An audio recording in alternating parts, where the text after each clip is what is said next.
Hartford Open's Nelson Burton Jr. Bo. Thank you, partner. Thank you. Chris, this championship pair, 27 and 28 here at Bradley Bowl, has yielded the highest scores we've seen in any championship round pair for the year. They're averaging 237 plus on the pair. And we have two fellas that need to qualify for the Firestone Tournament Champions with a victory today. And I know you got a good friend here who was with ABC 25 years ago with a great show. Maybe you can get him to give a little friendly persuasion to some of these players. Okay. As American as apple pie, ladies and gentlemen, I'm delighted to present this man who has lent his name to the Professional Bowlers Tour. And it's the first star to do that, Pat Boone.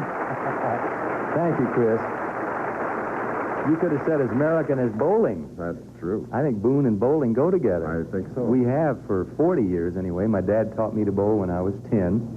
And then I bowled intermittently ever since, taught my daughters, all four of them to bowl. And now I'm starting on my grandkids. And when Ken West and the other folks here asked me to come be associated with a bowling tournament or a real pro event, I jumped at the chance. I love it. You're a pro, so introduce our five bowlers. Okay? But not pro bowler. Let's make that clear. Okay, here are our top five finalists. First, on my left, Jim Miller. He qualified fifth. His hometown is Mesa, Arizona. This is his second championship round appearance this year. He needs a win today to qualify for next week's Tournament of Champions. As both said, Jim Miller. Good luck, Jim.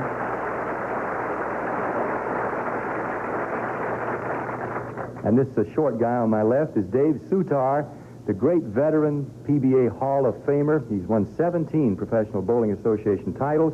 He's looking today, though, for his first win since 1982. Good luck, Dave.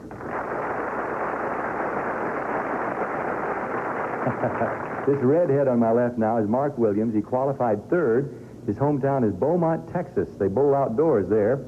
Third championship round appearance this year, looking for his first PBA title this year. He's already got one career title, Mark Williams.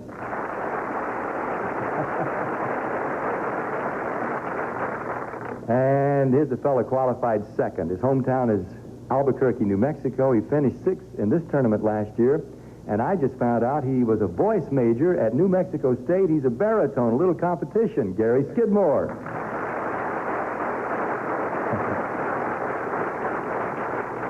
And here's a real hometown excitement story. He's a top qualifier today. Hometown favorite from Norwich, Connecticut, just down the road a piece. 24 years old. This is his first career championship round appearance. His goal is to win a title. He might do it today. Thank you. This is John Kirker. Good luck. Back to you, Chris. Pat, are you really going to meet the winner? Okay. Pat Boone. Okay, we'll be back with the first match after this. And there's our first match, Dave Soutar and Jim Miller. The Hall of Famer on the left. Though, what a thrill to see him inducted in Tulsa, the ABC Hall of Fame, and his remarks. And here's a young man that down the way should perhaps make a Hall of Fame, Jim Miller, Mesa, Arizona.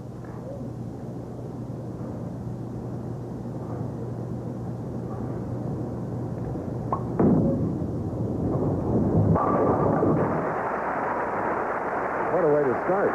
That's the kind of action we expected today. The championship pair, Chris, as we alluded to at the top of the championship round, has yielded some great scores. It's an ideal pair in the middle of this bowling center, 44 lanes.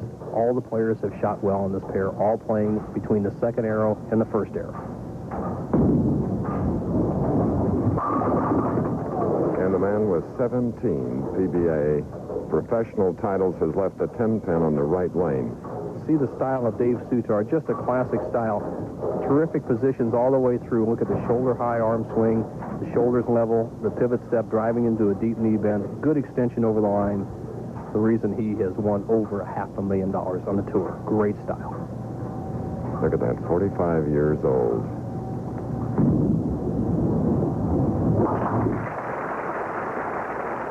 Well-groomed, neatly presented, and his wife, Julie, two-time Women's Bowler of the Year, is in the audience. Flew in, and I guess as we get a little older, we need wives cheering us on. You're right. Dave Soutar is the only player to bowl as Judy Soutar there with the glasses looks on. Dave Soutar is the only player in the field to bowl on black and white television, Chris. Down the left lane, spare up, second frame, first match.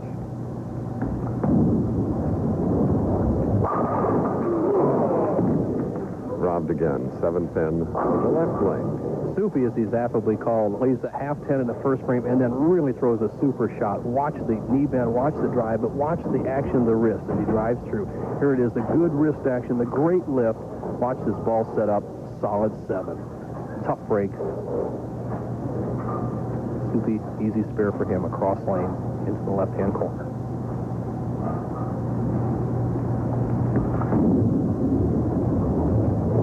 All right, back-to-back spares. Dave Soutar finishing 6th here today. Jim Miller finished 5th. Jimmy Fritz, the defending champion, who last night received the Steve Nagy Award, the Good Guy Award, and he earned $4,575. Now with a strike up, 2nd frame.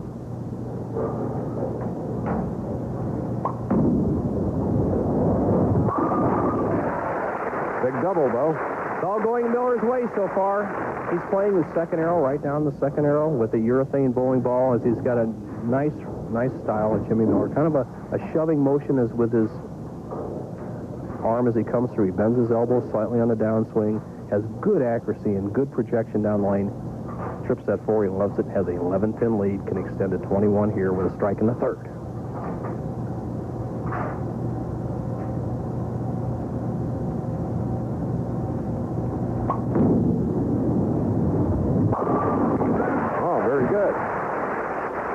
Still alive for the big bucks.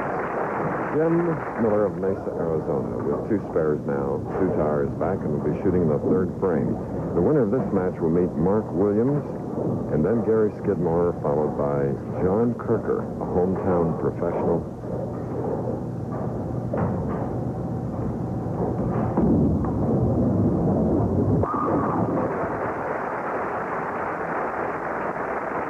Soupy just have been almost perfect. He left the 10-pin in the first frame, the solid 7 in the 2nd, and answers the bell with a strike in the 3rd.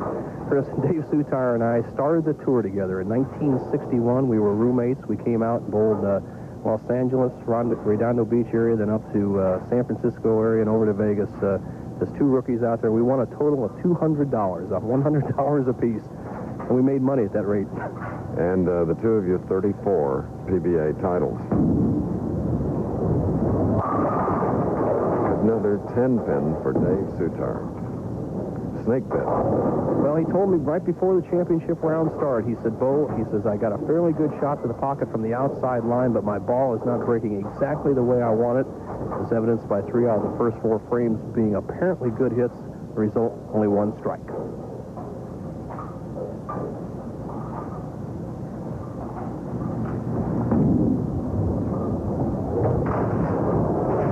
Finding the channel at the very, very end. He has an open frame, missing the 10-pin on the left lane. Dave Soutar trailing by 33. We'll be back with more after this. The channel, he's dug himself a deep hole, but really it's almost unbelievable how far he's behind after bowling so well the first 4 frames. Miller has a commanding lead, 3 in a row. 4th frame.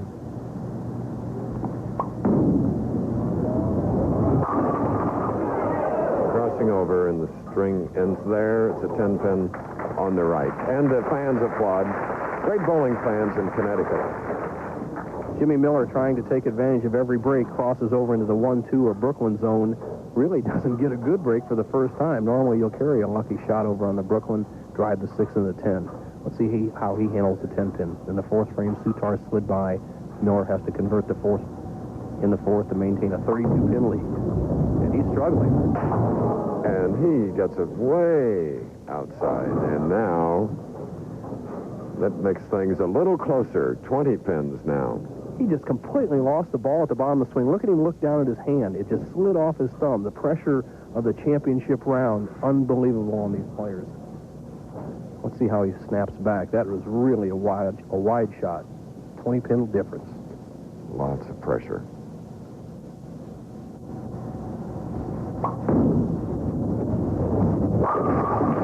And again, they rebound. That's why they're on the Professional Bowlers Tour. $21,475 earned already on the part of her husband. That was Robin Miller, Jim's wife. Soutar, his 1985 earnings, $6,515. Robin Miller Just wondering what her husband's going to do up in the 6th frame as Soutar attacks in the 5th.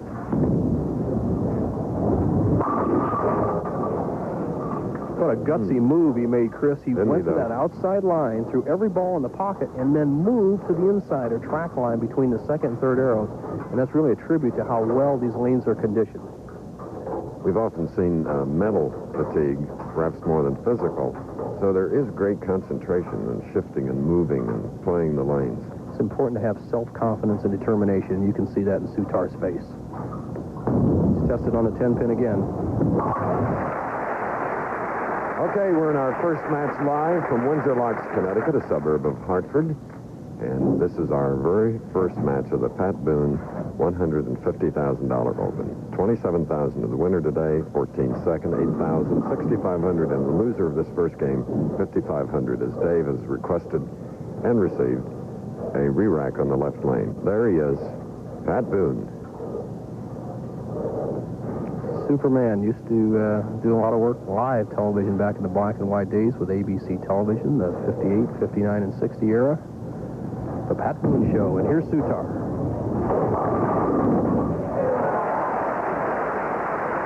All right, Dave Soutar, Leawood, Kansas professional. Watch the headpin action here. Soutar, the first hit that's a little off hit, really.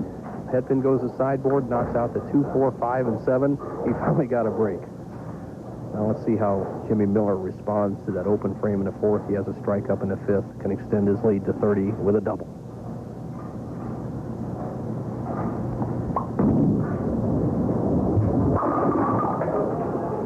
A 4-pin, the 145-pounder that puts everything into it the last minute.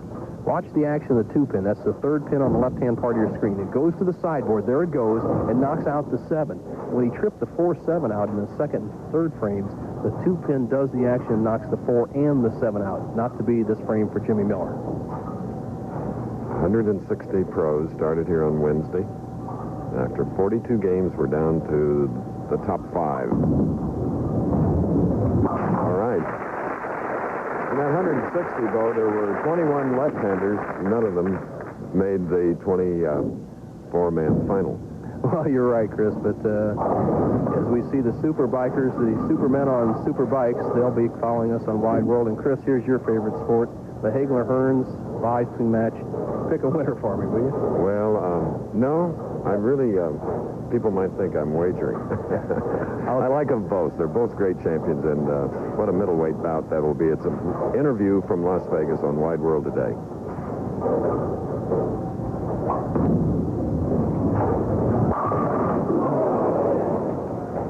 What happened, Nelson?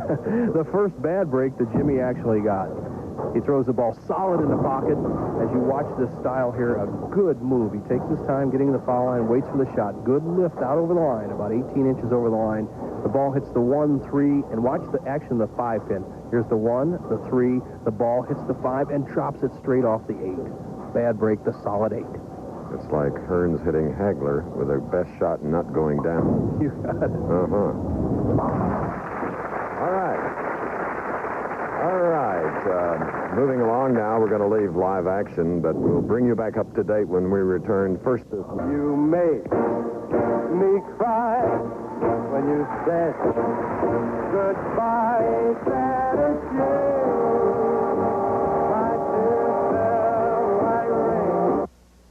Say goodbye to America's favorite can of motor oil. That Quaker State quality America has trusted for over 70 years now comes exclusively in this unique, easy-to-pour plastic bottle. So long, spouts. See you, dirty hands. Goodbye, oily rags. No more leaky cans. Get Quaker State's pen-grade protection and no mess, easy to open, pour, and reseal. Today, you need an oil this good in a package this good. At Kentucky Fried Chicken, our Kentucky nuggets taste so good. Do you dip them in sauce or not? To dip or not to dip? I think I'll go for a dip. Thank you. No. your nuggets. Only our nuggets are made with the Colonel's secret blend of 11 herbs and spices, so they don't need sauce, but we've got it. So... You can dip it, or you can skip it. Know your nuggets. We do chicken right. Dave Soutar now will shoot a 10-pin for the 5th time in this match. While we were away in the 7th frame, he left a 10. Covered it to mark with a spare. Now, let's see what he will do. 5th time in this match. Inducted into the PBA Hall of Fame in 1979 and the ABC, American Bowling Congress Hall of Fame in Tulsa just a few short weeks ago. All right. Let's now go to Bo Burton with a special guest. Thank you, Chris. And with me is a man who has a vested interest in the outcome of today's tournament, the man who's in 52nd place on the bubble at the Firestone, Sam Zuri. Sam, you made the top 24. What was your reaction playing against some of these people that are not eligible? Nelson, I worked really hard this week, especially against the non-eligibles in the finals, and it's out of my hands right now. I finished 8th, and I'm just hoping that I can hang on for one more week. Probably lose a couple more hairs over this, but I'm going to hang in there. The super player who has to root for one of the champions to win today, Chris. Well, now, we have a situation here on the right lane of 4-9. As a result of this shot coming up high, and there is the result. He made this in his last television appearance in Kansas City. Yes, he did.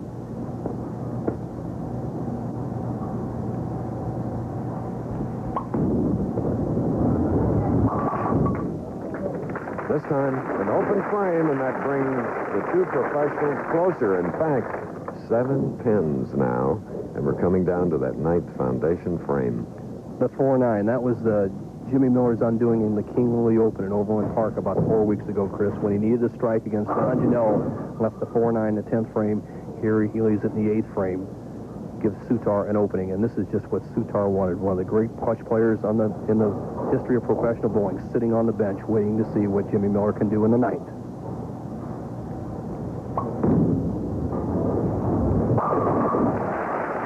Oh, with a lot of body English, just rooting for that strike. But Soutar quickly up and checking the placement of the pin 60 feet away, just making sure. So now it's a 9th frame shot for Dave. Soupy, who trails by 7, needs a double here, either in the 9th or 10th, or 10th and 11th, to take the lead. Great clutch player. Has been in the pocket the first 8 frames.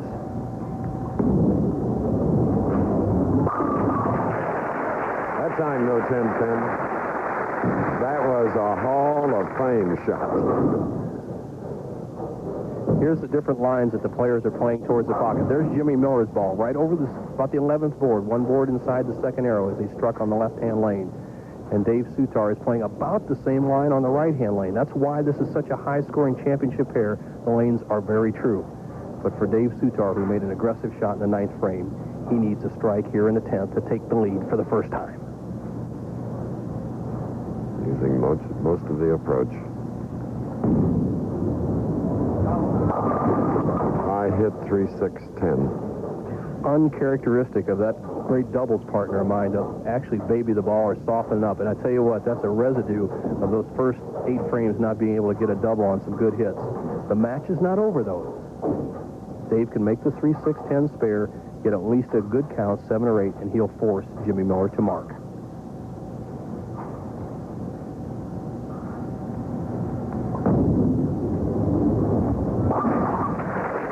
Native of Detroit, Dave Soutar. Soupy just needs any kind of count. Just keep the ball in the lane. He's shaking his head in disbelief for a number of reasons. He bowled such a good game to be in the 180s, and it's uncharacteristic of Soutar not to jump on somebody in the 10th. Miller, trying to collect his thoughts, just needs a mark.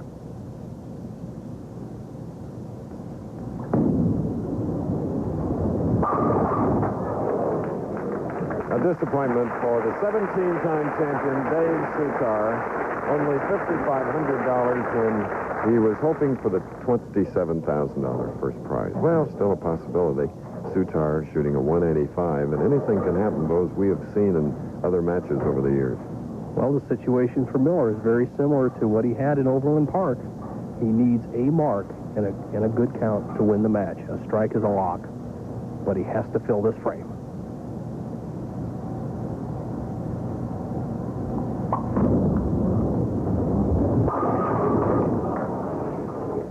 right. He has the 7-pin. Looks awfully lonely down there. Still struggling with his thumb, too. And watch the break he gets on the pin action. Watch the 6 and 10 pins over on the right-hand part of your screen. They almost stand up as he hits high, breaks out the 4, leaves the 7. He must convert this spare. And, Chris, he's having trouble getting out of that ball. That thumb hole is slippery.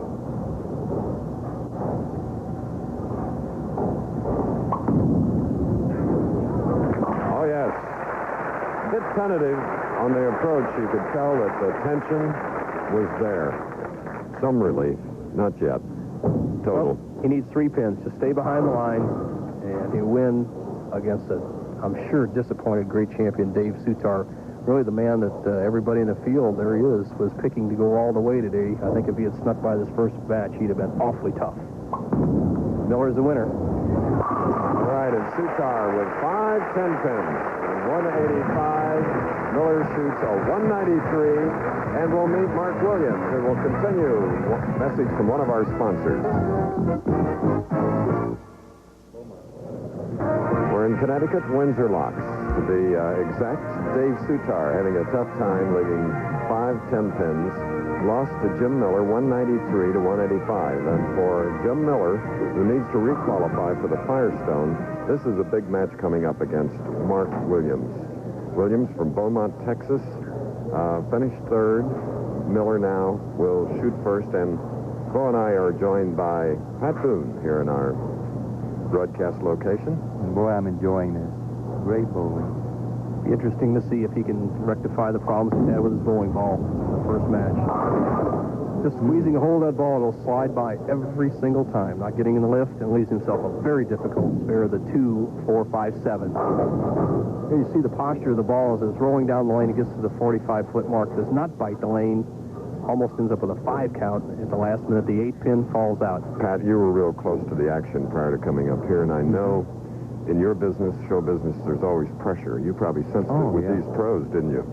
Yeah, I really did. They handle it so beautifully, and Soutar was so cool, but what a crushing thing to leave that 10-pin so many times. I've never seen that on television before, the same pin left so many times. Beautifully done.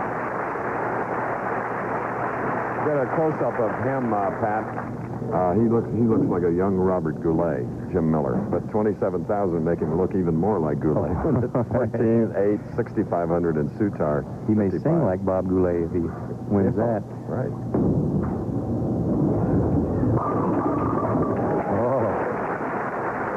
Here's Mark Williams. He's qualified for the championship round 4 times in his life, and every time, Chris, it's been in the number 3 position, and all 4 times he's bowled for the title. That means he's won a couple of matches. He has 1 title. As you see his ball going wide, that sharp break at the back end. Headpin goes to sideboard, does the damage. He's off to a great start. His only win coming in the Waukegan Open.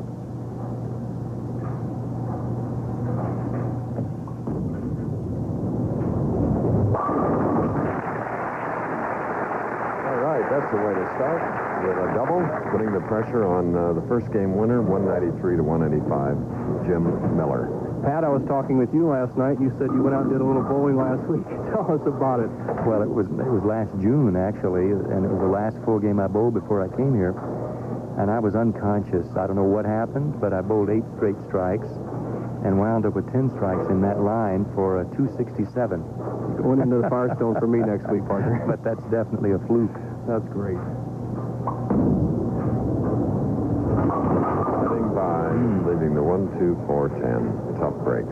When you just don't have a good feel within that thumb hole and the ball is not feeling good on your hand, you don't get the lift or the control. As you see this trajectory of Jim Miller's balls, it just doesn't. You see it. He was striking from that position earlier. Without the lift, he slides by, leaves it 1, 2, 4, 10. We call it the washout.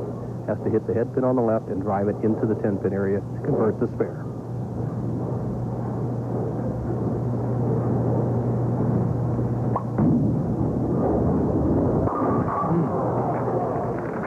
Disastrous open frame for Jim Miller. Just too much of the head pin. He drives it straight back. It doesn't get over into that 10-pin area. He misses by about a half an inch. Jim Miller has another open frame, and he trails Williams by 25 in the early going. Now, when he lets go of the ball, you hear this. Is it normal to make that popping sound as his thumb leaves the ball? probably hear it here. Pat, is the thumb hole and the finger holes. The pros are so used to bowling, they get them as tight as they can so they get an easy grip on the ball. There, you did hear it. And it's a vacuum effect as the thumb comes out of the thumb hole. As Jim Miller leaves a 4-pin in that particular frame. And Pat, while I have you up here, Chris, I spent many hours watching television a couple of weeks ago watching the Easter Telethon with you and Donna Mills, and you raised a few bucks. Well, American people did it really, and a lot of great organizations, $27.5 million, which will help in turn over 1 million handicapable people this coming 12 months. So that's what we feel so great about. Sounds like enough money to fly Chris Schenkel's jet airplane. Oh, yeah. Got to get it. Did. Jim Miller, here in our second match. Pat Boone, there are always rewards at the end of things. Was given a white bowling ball, ladies and gentlemen, by John Jowdy. Oh, the Columbia people made it for me special. I'd never seen an all-white ball. They made me one to match my shoes and my favorite drink. Was that cow juice? Yeah, cow juice. All right, 3 in a row for Mark Williams of Beaumont. Here's a profile replay. Williams, the most improved player in the Professional Bowlers Tour in the last 2 or 3 years, hits his ball back in a really good position. He used to have it wide behind his back, keeps it locked into his body, plays that deep inside line, that tremendous hook, that almost a lateral attack on the pins. Starts with 3 in a row. He has a commanding 35-pin lead, 4th frame.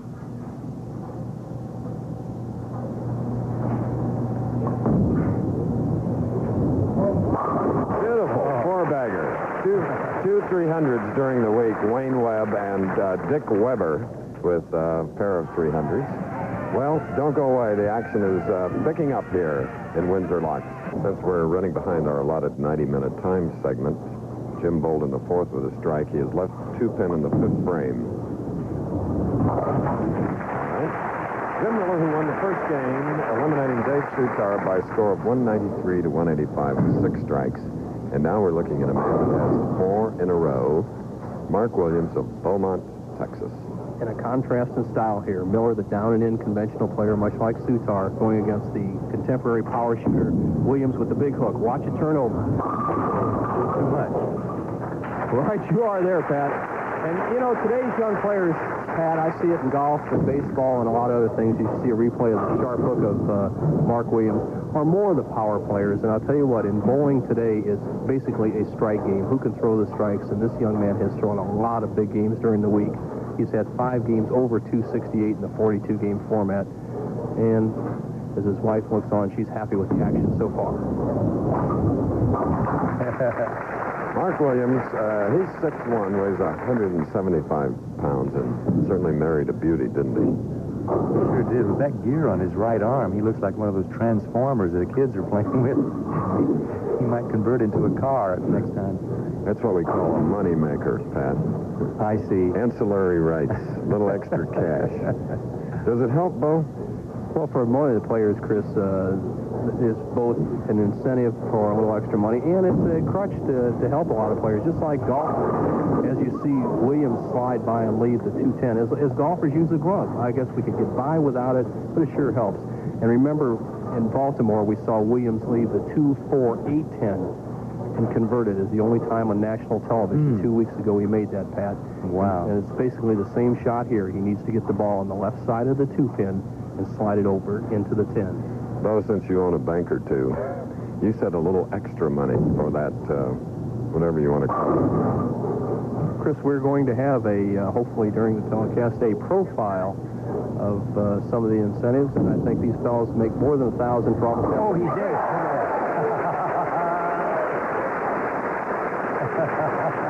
That expression never changed on his face. He's 2 for 2 on that 2-pin, 10-pin combination. Terrific shot as he maintains a 42-pin lead, and that really puts the pressure on Jim Miller. 6th frame now for the young man from Mesa, Arizona. All right. Beautifully done. That's the way he responds to the pressure. He won the first match, tight one, 193 to Dave Soutar's 185. You're hearing pinfall from Albuquerque, New Mexico. Gary Skidmore will meet the winner of this match. He is warming up, practicing to our right. Jim Miller in a must situation, 7th frame. If he strikes out, he could have a 235. Mark Williams at the present time going at a 227 pace. But the pressure is definitely on Miller. He must strike.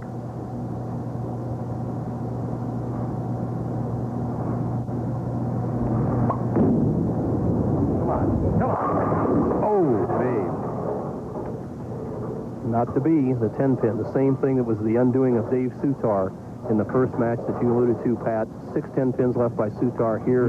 Jim Miller in a critical situation leaves a 10-pin. A relatively easy spare for top pros, although we saw it missed twice in the first match. Once by Soutar on the right and once by Miller on the left. Let's see how he handles this one. This 23-year-old, as a rookie, won the Showboat Invitational in Las Vegas, 1982. Yeah. We're in our second match. During the closing frames of it, Jim Miller is going against Mark Williams. $150,000 Pat Boone Open while we were away because we're running behind our time segment.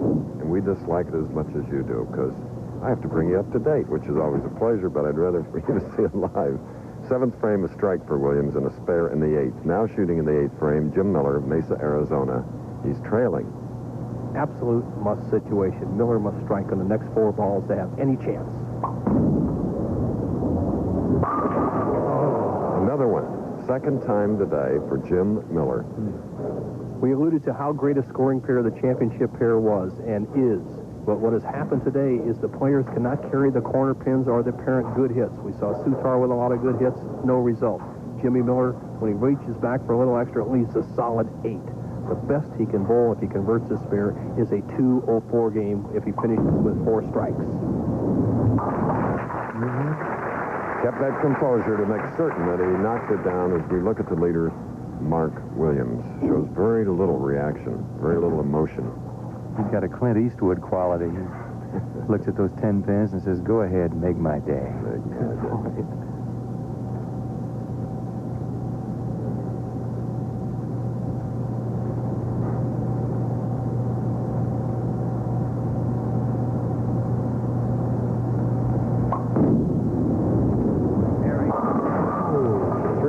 On the left lane. This second match for Miller today, not what he wanted.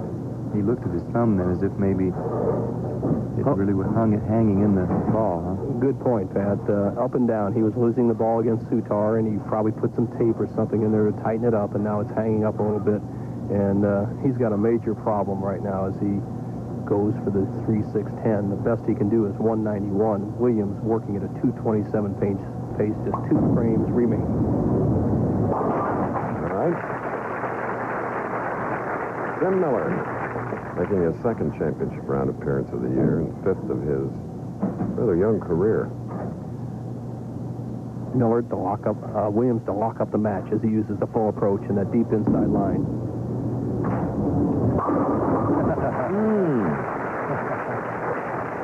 Icing on the cake, huh? It's a locked-up match. Williams is in the driver's seat. And when I have a chance, Pat, I have to ask you a question. Being a great entertainer, a great singer, who is your favorite entertainer-singer besides Pat Boone? Oh, well, I'm way down the list. But, and, of course, I'd have to keep family members out. Bing Crosby was my favorite.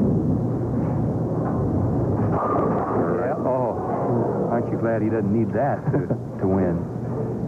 He is the winner. He will be in the 2 teams, and Mark Williams will go ahead and meet Gary Skidmore, who is in the semifinal match. The last player remaining to win a title will be John Kirker in the final match.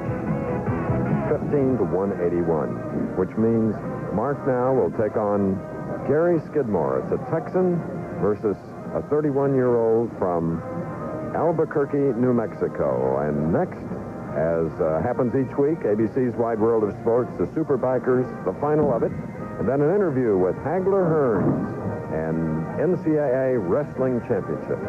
3-part interesting show, 4:30 Eastern and Pacific, 3:30 Central. And tomorrow's USFL game, the Portland Breakers being hosted by the New Jersey Generals, 2:30 Eastern Time. That's live. All right, it's time now for Nelson Burton's Bowling Tip of the Week. As usual, this is one that will help your game. Watch and listen.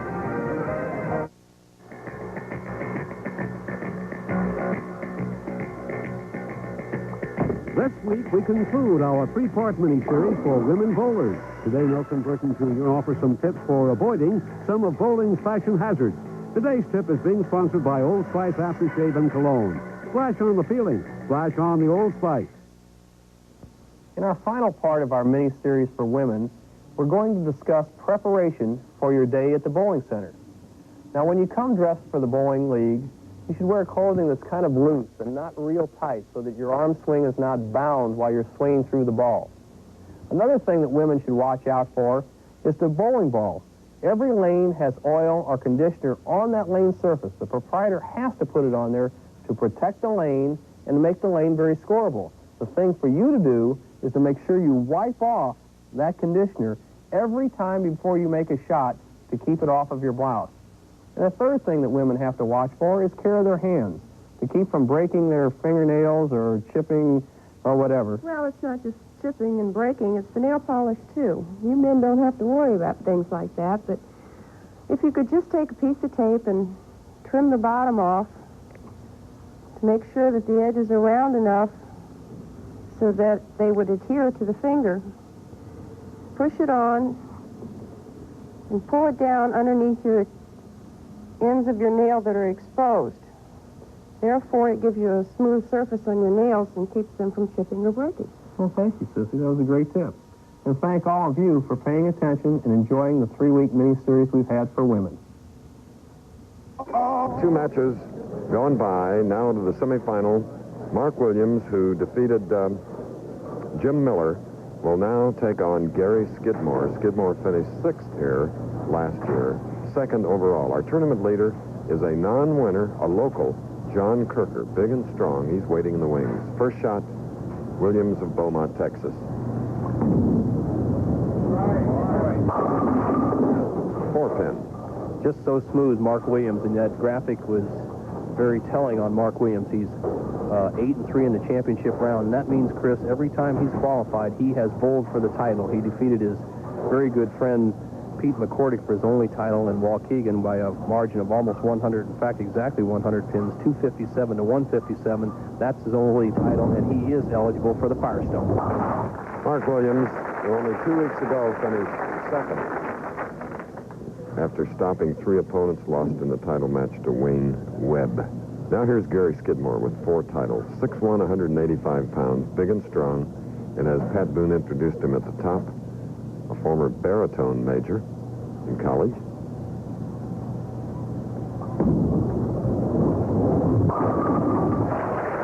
Speed.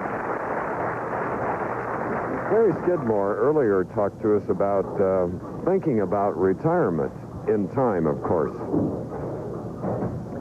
Well, I've been out now for 4 years, and I'm really starting to get physically tired from the travel, bowling 30 stops a year. Hopefully I can bowl well for another 4 or 5 years and then cut my schedule back to maybe only bowl 15, 20 tournaments a year, pick and choose my tournaments, and still keep my competitive edge. Second frame. Come on. Left the 7-pin, 31-year-old who this year is 19th on the money list, 26,415. As you see him go to the light shot, he carried a wall shot in the first frame. He goes to the wall, watch the head pin in the second frame. Doesn't quite get the 7-pin. Gary Skidmore, disciplined arm swing, excellent style, Chris, very aggressive. What a year last year, 104,000, one of the 8 to go over 100,000 on tour.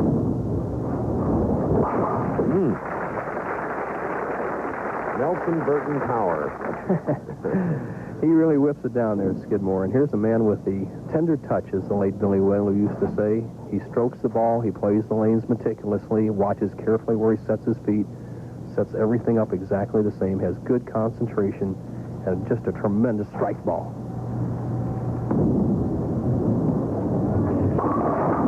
Lucky, high hit, leaving only the 3-6-10. 3-6-10, it could have been worse as he cut through. He could have left the 3-6-10 and the 4-7. As you see the roll of the ball of Mark Williams, he goes between the second and third arrows, a little closer to the third, then out to about the 6th board on the lane, breaks up high, leaves the 3-6-10, a tough cross lane spare.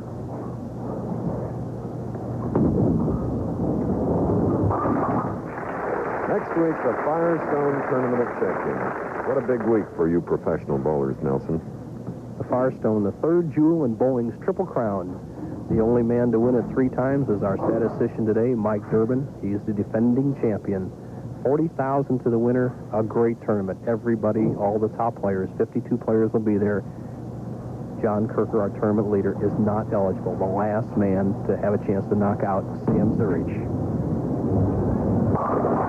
Crossing over, leaving the 3-6. And speaking of Mike, the only man to win the Firestone 3 times. That's unbelievable. Well, last year he went through 4 opponents as he averaged almost 240, so we can expect anything at the Firestone. The players, as I've always said, it's the easiest and the toughest tournament to win because there's only 52 players, but none of them give up. They're the cream of the crop.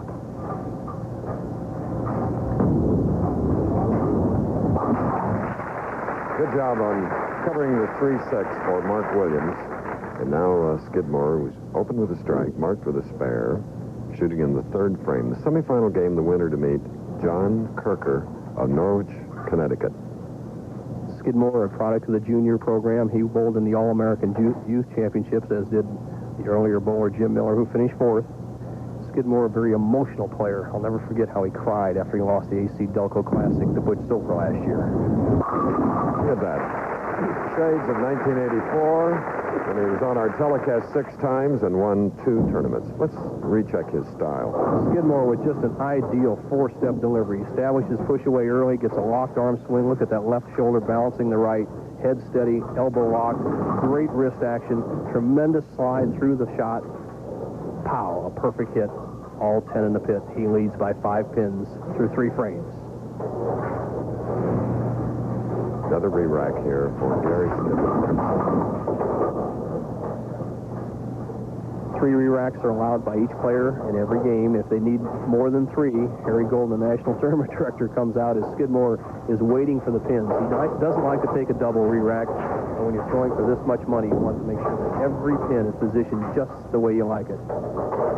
I think he's still shaking his head, Chris, but he doesn't want to take his 3rd re-rack right now. Has a 5-pin lead, can extend to 15 with another strike. 4th frame, Skidmore. Be there. You heard him say, be there. That it was. So, this is the first ever Pat Boone Open. Our 12th year coming to the Hartford area. We're at Windsor Loch Bradley Bowl. Fans have enjoyed Pat's presence.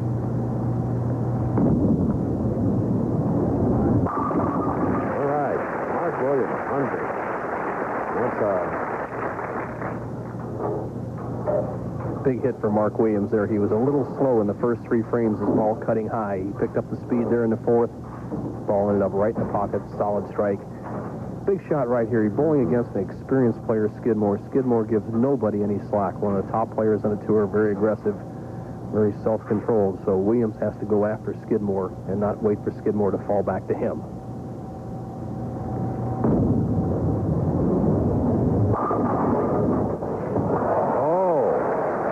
You wait long enough.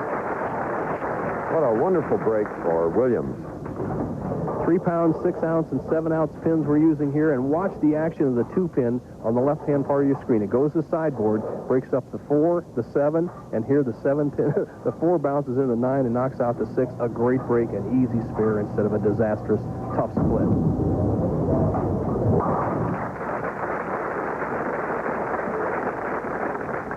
Semi-final match. The winner to meet John Kirker. Non-winner, an unusual young man from Norwich, Connecticut. Will enjoy his style. He will meet the winner of this game for the $27,000 first prize. Wife Sherry Skidmore, who was an excellent bowler at Slippery Rock State College in Pennsylvania. And very shortly after met Gary, and they got married, came out here. Trouble. Gary has a problem. It's called the 4-6-7. Ball goes right through the middle. Skidmore, when he had a chance to really put out of a big lead, you see the ball going up. Looks like it wants to set in the pocket, but watch the speed he goes with at the 4-7. Skidmore's got the type of style. He might bounce one of these pins out. Look at this. Nearly broke 2 pins. Skidmore, that open frame following a double, and now we have a match that is even.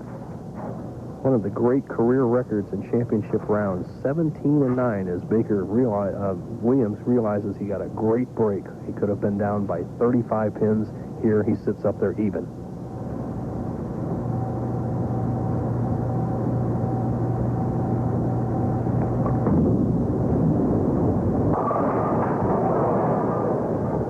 Six, 7, 10. Well, this is the split that Williams almost left in the fifth frame on this particular lane. As you just see, Gary Skidmore, who was a little bit skeptical of the lane 27 before we went on the air, goes right in the middle, doesn't get a good break. He'll have to go with that great speed and try to get the ball lodged over in that 6-10 zone, try to slide the 6 over into the 7.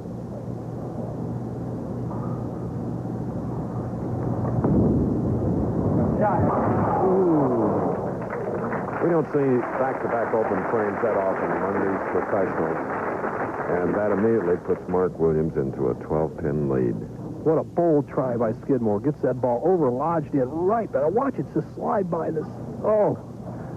64th of an inch, Chris. He makes that split and stays even. Now Williams has a 12-pin lead, 6 frame. Spare working.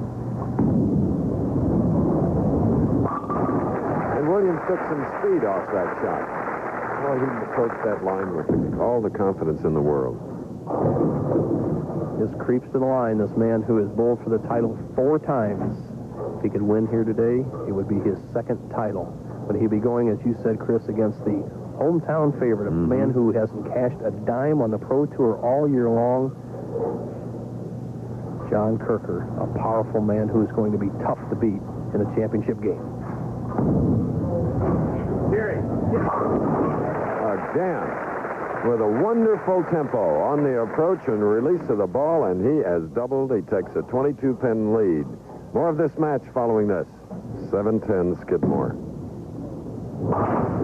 After 2 open frames in the 7th, came up with a beautiful strike, and then left the 7-10. It's another open frame. 3 and 4 frames for Skidmore. The 7-10, a bad break for Skidmore. One of the reasons he was re-racking so often on the left-hand lane, he left almost a 5-7-10, and he ended up with a 7-10. Now, if Williams can strike on this one, you get Pat Boone to sing the party's over, Chris.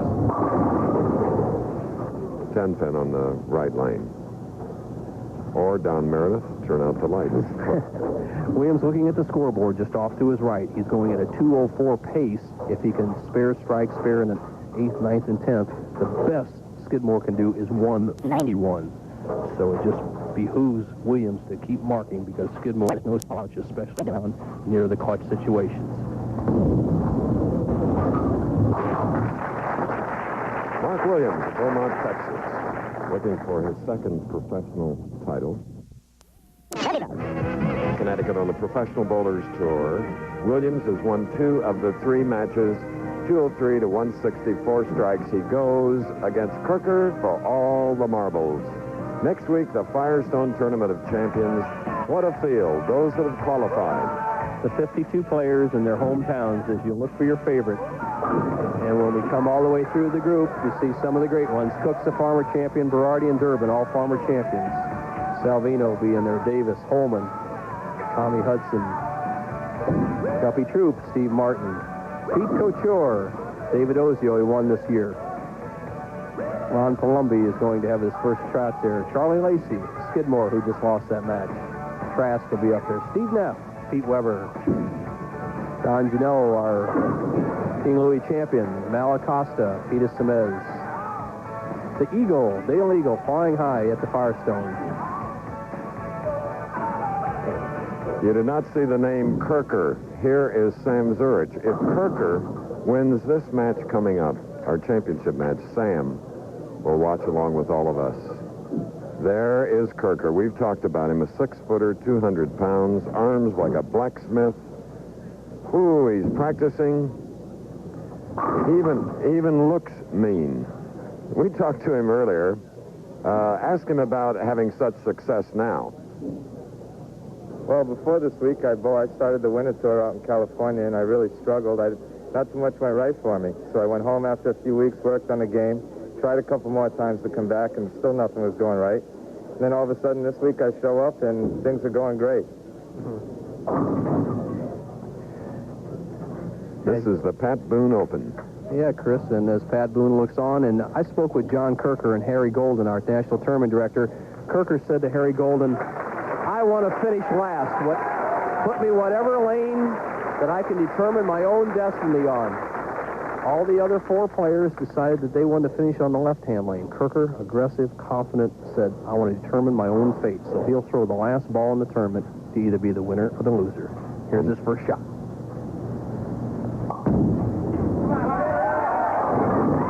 Nice little hesitation to the line, and listen to the hometown fans here in Connecticut. Norwich, about an hour away, and he is shooting for the $27,000 in a trip to Akron.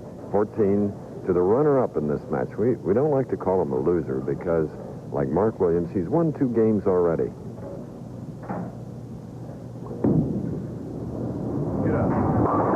Yes, all even after 1 frame. Mark Williams, not to be denied, he has bowled for the title 5 times. He has 1 victory so far, trying to make it 2. He's a determined, great young man, a tremendously improved player. As you look at powerful John Kirker, a player who got his start by being a porter in a bowling lanes in Norwich, Connecticut during his high school days at age 16, used that money to use it as practice time. This was going to be his last tournament, Chris, and he was going to work on a construction job. Turned it around. Had to qualify through the Rabbit squad here. And that is tough enough in itself on Monday, Bo. Agreed. 42-game format. Players all Rabbit on Monday, the non-exempt players. And for Kirker, on the line is a trip to the Firestone. That's a guaranteed $1,500 or $2,000 last, $27,000 first, and getting out of that Rabbit squad when he starts on the summer tour as Mark Williams takes his 3rd re-rack. All 3 that he has allowed in this match, he just took in the 2nd frame. John Kirker took the time and advantage to look at the pins on the right lane. Oh, he is alert today.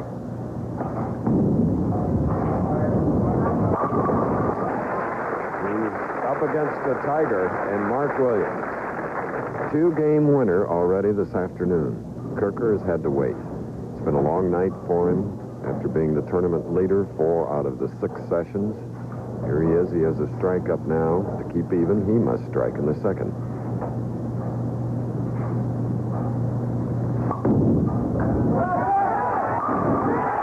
Oh, yeah.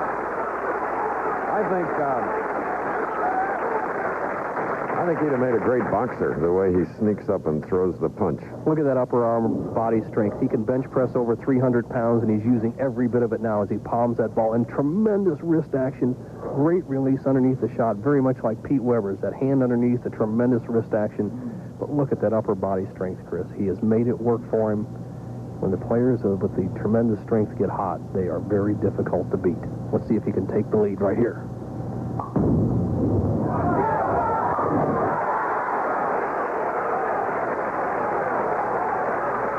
A young 24-year-old that reminds you perhaps of a linebacker in football. Baseball player at Norwich Free Academy, going against Mark Williams of Beaumont, Texas, who opened with a double, now shooting in the 3rd frame. So important for Williams to keep striking with Kirker to quiet this hometown crowd. Well, we've had 3 frames by each professional, 6 strikes. The trajectory of our 2 players. John Kirker, our tournament leader, playing that inside line to the outside line. That big power ball. He plays between the 3rd and 4th arrows out to about the 6th board, snaps it in. And here's Williams, more conventional, around the 2nd arrow, out to about the 5th or 6th board. Both are perfect through 3 frames.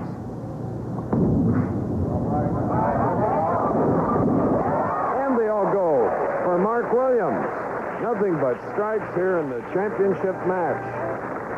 Going to take a commercial break, necessary, and then we'll be back. Most beautiful picture for bowlers, whether you're amateur or professional. Those X's, those kisses. Here's John Kirker. 3 in a row, 4th frame.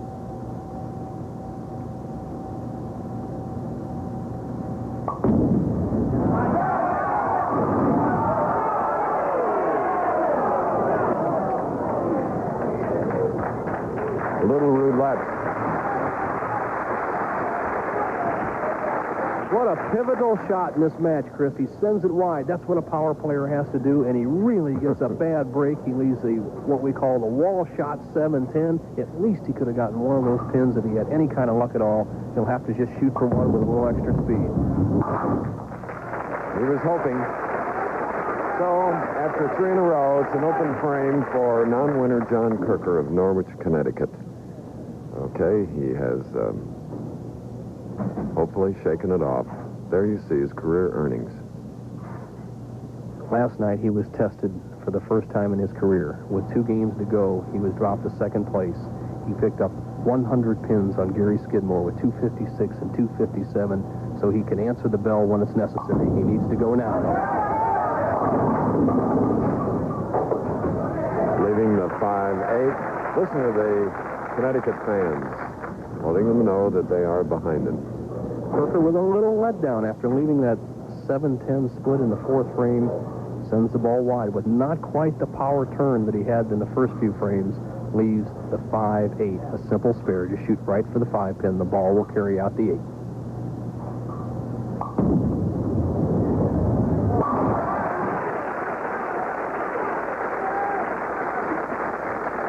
Now, Mark Williams is up. Williams, 215. There is John Kirker's sister, Kathy. Good looks running the family. Mm-hmm.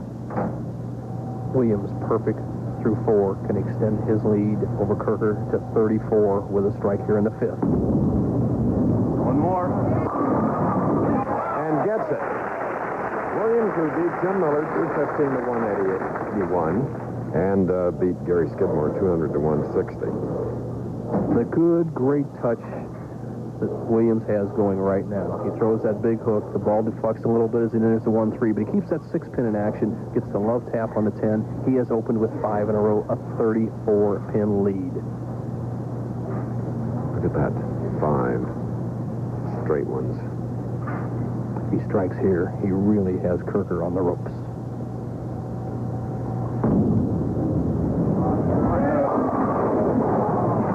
String ends there. We were hoping that true value would be $100,000 less, because if we get a perfect game one of these days, it'll be $100,000 to the man that shoots it.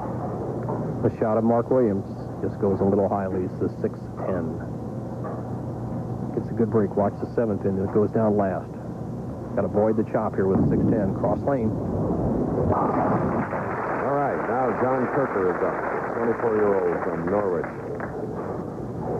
Eastern Regional Director Chuck Pisano told me this is one of the most improved bowlers in his area. A nice young man, has finished 2nd and 3rd in 2 regional or satellite tournaments here in the Eastern region. Pisano said he is not surprised to see Kirker coming into his own.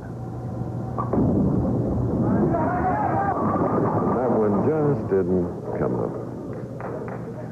Has a major problem now. He's not quite getting that turn on the ball as you see the ball. Now, it was breaking back towards the pocket, getting strikes in the first 3 frames. Now, with a little extra speed and that disheartening 7-10 split in the 4th frame, John Kirker has come a little bit unglued. He's put himself in a situation where he needs to convert this washout.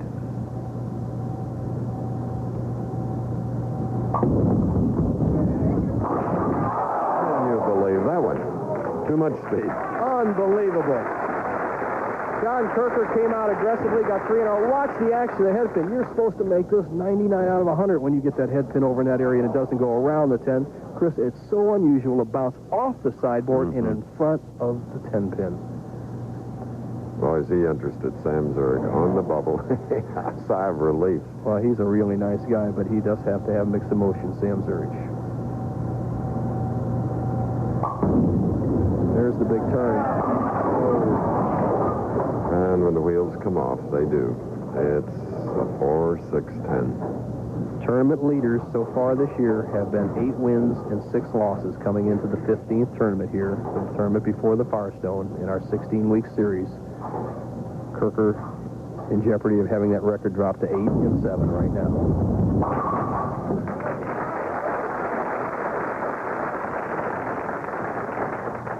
And Mark Williams of Beaumont, Texas, right from the start, this is his 3rd match today, has been calm, cool, collected. and has done what he needed to do in his two victories, 215 to 181 and 200 to 160. Spare working, 7th frame.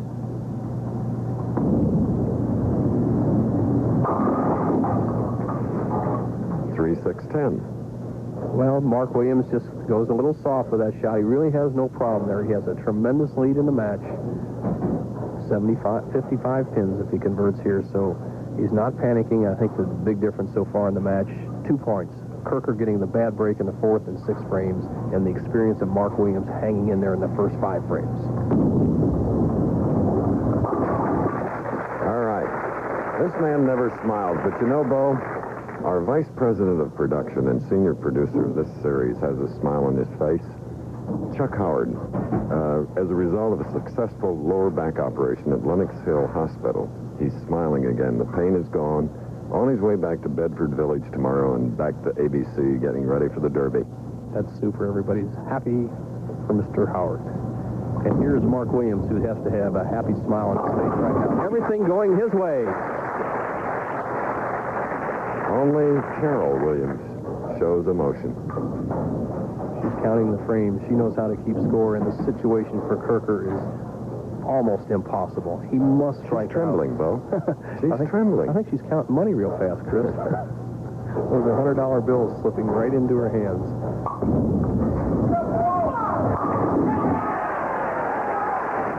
Here's a young man that 3 years ago some Norwich friends headed by his Uncle Jim, an attorney, agreed to sponsor him on tour. And he said it takes about $23,000 a year to stay out here. Is that right, Bo? That's it, Chris. 30 to 35 tournaments. It costs you at least $700 a week. This man's going to have a great paycheck, and he has an outside chance of winning, but he must strike on this ball. If he doesn't strike here, it'll be a second-place finish.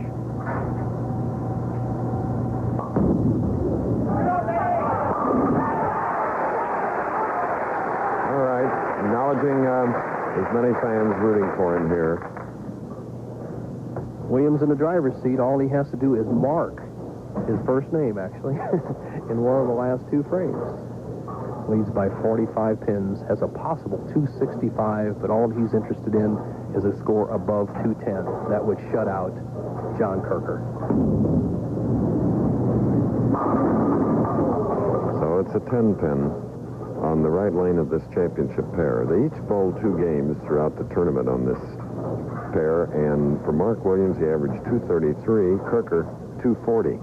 And to the chagrin of a lot of us, they're only averaging 189 after 6 games coming into this match. So the TV pair was a little tough for the players today.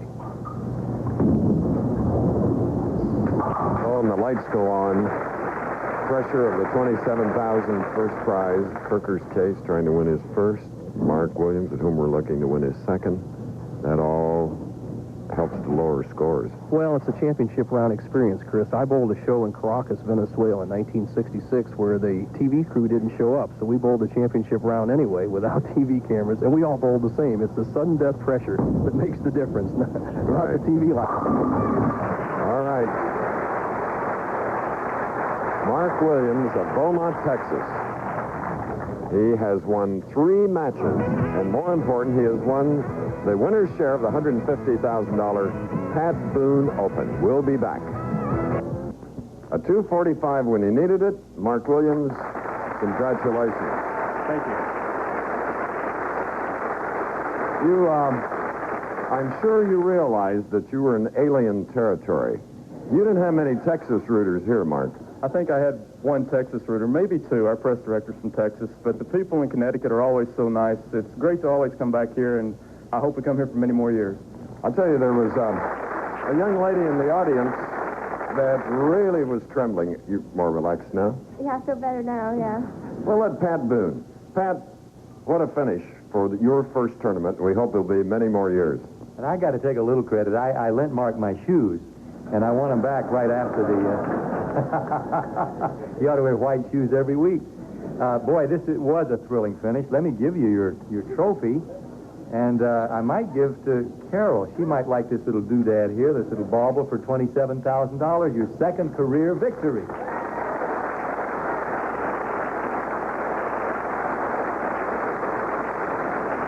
Mark, it seems to me that you have the ultimate in concentration when you're bowling. 3 victories today.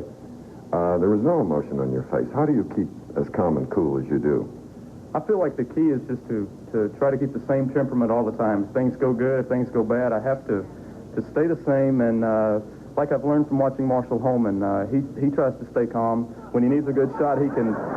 Well, he stays calm. When he needs a good shot, he always has something extra to put into the shot. And I feel like I can basically do the same thing. You know, I worked a lot with Bing Crosby on golf tournaments. But I'll tell you, next in line for coolness is our host here today, Pat Boone. What do you think of your first? Well, I'm just a tingle. I'm ready for the next one now. I tell you, you watch it on television, and it is exciting, but when you get down here close and you watch so many guys who have such control over that ball, picking off a split like he did, and what was it, in the second game? An impossible-seeming split. But such power, such control power, it is really exciting. I'm hooked.